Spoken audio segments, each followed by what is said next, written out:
Itu dia pohon aras di Libanon. Hal ini menggambarkan kondisi orang Kristen yang kuat dan berbau harum, menjadi kesaksian kemanapun kita berada. Amin. Nah, sebagai anak Tuhan, kita memiliki rasa dan ciri khas sesuai dengan apa yang Tuhan kehendaki dalam kehidupan kita. Sedangkan pohon korma, kita tahu bersama bahwa pohon korma ini adalah salah satu pohon yang dapat tumbuh subur di kondisi yang tanah yang kering, ya. Dia 11-12 dengan pohon kaktus. Nah, pohon korma ini dapat tumbuh di kondisi tanah yang kering. Contohnya di padang pasir, kita tahu bersama, ya. Pohon korma ini termasuk pohon yang pertumbuhannya baik karena mampu tumbuh lurus ke atas meskipun tumbuh di tanah yang kering. Dia tidak pernah tumbuh bengkok, saudara. Dan buahnya ini sangat manis. Dia bertumbuh lurus, mampu bertahan di bertumbuh di tanah yang kering, dan buahnya manis. Nah, Tuhan menghendaki kita untuk dapat tumbuh seperti pohon korma yang bertumbuh imannya yang tegar meskipun dalam keadaan situasi yang sulit, dan tetap menghasilkan buah-buah yang manis, yaitu buah-buah roh. Amin. Nah, ini merupakan tujuan Allah kepada kita semua anak-anaknya. Dalam juga ayat 14 dikatakan bahwa mereka yang ditanam di bait Allah akan bertumbuh, yakni ada pertumbuhan iman secara baik tentunya, sehingga kita dapat menjalankan tugas dan tanggung jawab yang Tuhan berikan kepada kita untuk kemuliaan-Nya. Nah, untuk kita bisa menjadi gemuk dan segar bukanlah sesuatu yang seketika, bukanlah sesuatu yang instan, saudara sekalian, melainkan ada proses yang harus kita lalui untuk mendapatkannya, untuk supaya kita bisa menjadi gemuk dan segar seperti apa yang dikatakan firman Tuhan.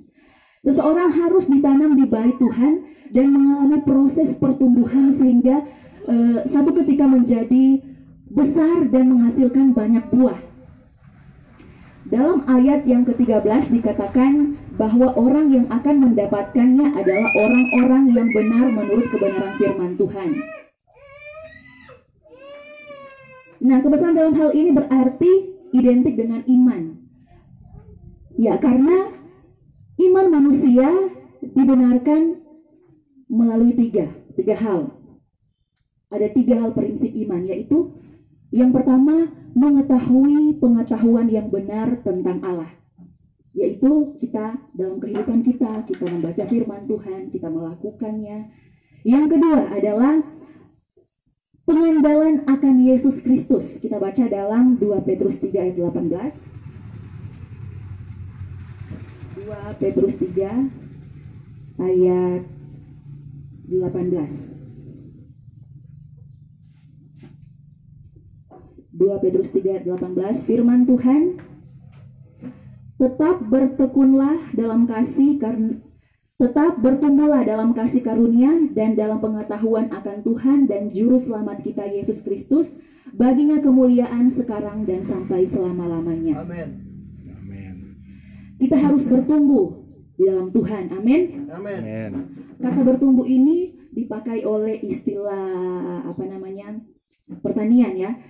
Bertumbuh di sini adalah ketika kita menaruh kehidupan kita di tanah yang baik dan berakar di tanah yang baik, maka kita akan tumbuh menjadi pohon yang baik, yang kuat.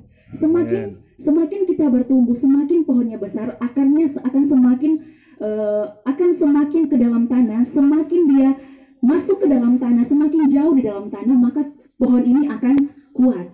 Amen. Tidak akan goyah meskipun badai menerpa dia, tidak akan roboh, dia tidak akan goyah.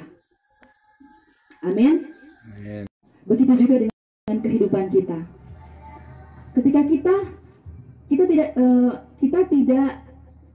tidak bisa menjadi tanaman yang dicangkok, yang dipindah-pindah, yang tidak berakar dan selalu dipindah-pindahkan. Kita tidak harus seperti itu. Kita tidak boleh seperti itu. Tapi kita harus memiliki akar yang kuat pada Tuhan. Amin. Amin. Yang ketiga adalah orang benar akan hidup oleh iman. Dalam Roma 1 ayat 17. Kita baca bersama-sama, saudara. Roma 1 ayat 17.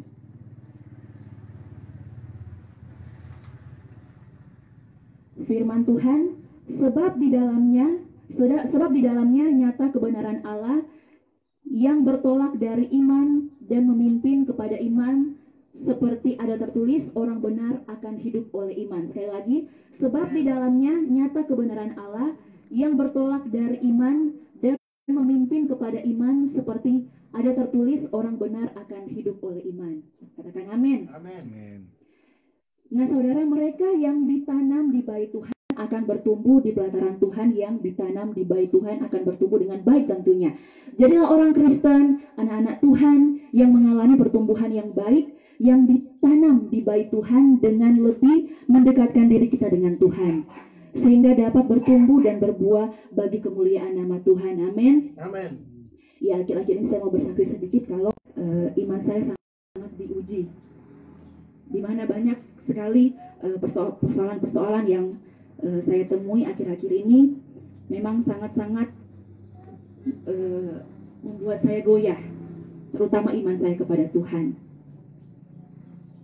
Tapi setiap saya melayani di radio, saya sering setiap kali ada orang request lagu pasti minta ayat firman Tuhan untuk di-share. Setiap saya ketemu ayat firman Tuhan, mereka request ayat firman Tuhan, selalu ayat ini yang menguatkan saya. Jadi saya tahu bahwa meskipun pencobaan dalam kehidupan saya itu begitu berat, tapi Tuhan tidak akan pernah meninggalkan saya. Amin. Tuhan punya caranya sendiri, Tuhan punya caranya yang ajaib. Bahkan saya tidak tahu, saya belum melihat rencana Tuhan, tapi Dia akan selalu mendekatkan diri saya kepada kebenaran-kebenaran firman Tuhan yang tentunya yang akan menguatkan saya. Amin. Jadi akhir-akhir ini saya merasa sendiri dalam menghadapi hidup saya, tapi saya percaya bahwa tangan Tuhan akan selalu menyertai saya, serumit apapun yang menjadi masalah hidup saya. Amin. Amin. Tapi saya percaya bahwa Tuhan akan selalu menolong saya. Ketika saya dalam masalah, mungkin orang secara pribadi saya mengatakan bahwa Tuhan itu jahat. Kamu harus menggerutu, kamu tidak ada alasan untuk bersyukur, kamu tidak ada alasan untuk bersyukur kepada Tuhan.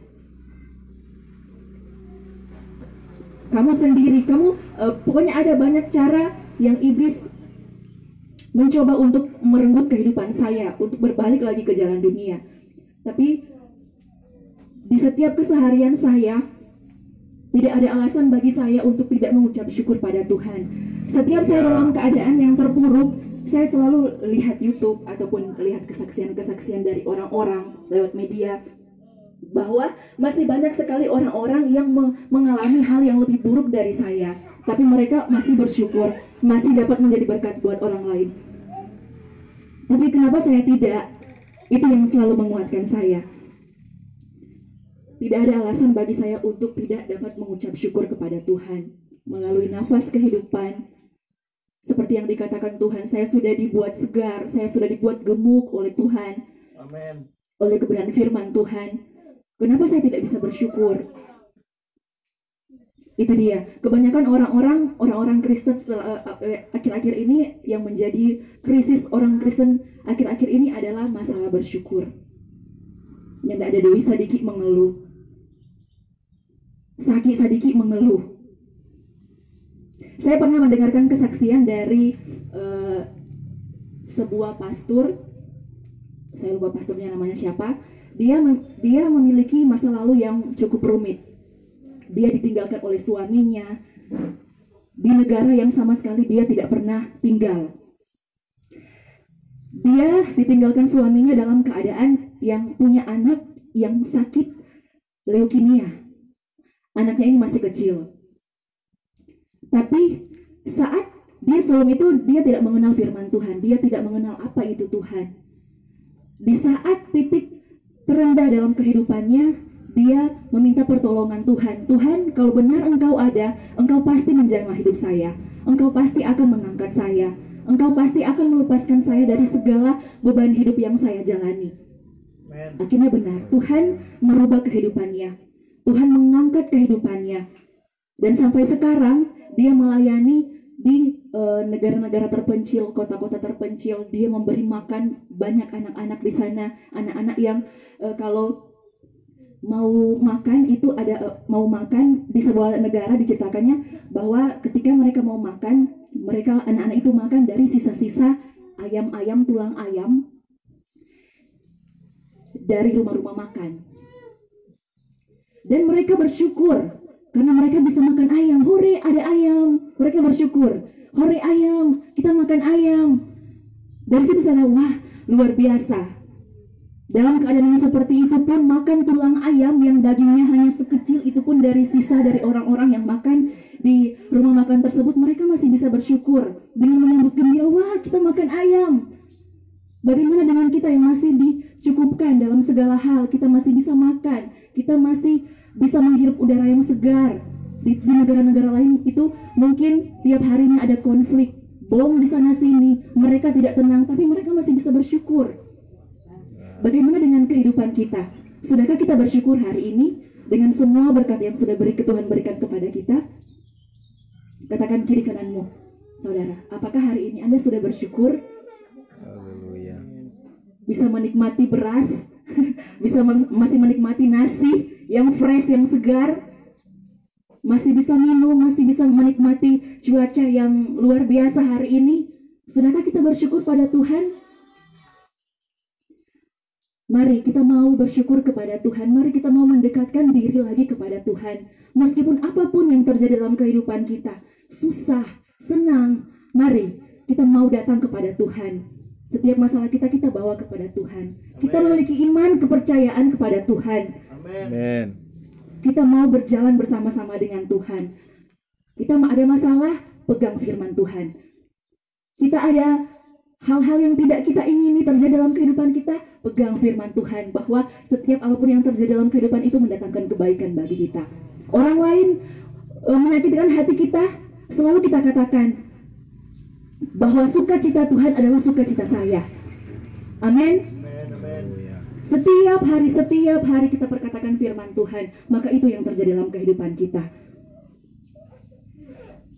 Mari dalam hidup-hidup kita hari-hari yang jahat ini, saudara, mari kita mau mendekatkan diri kepada Tuhan. Percaya bahwa Tuhan punya rencana yang indah dalam setiap kehidupan kita. Amin. Mari saya undang pemain musik. Kita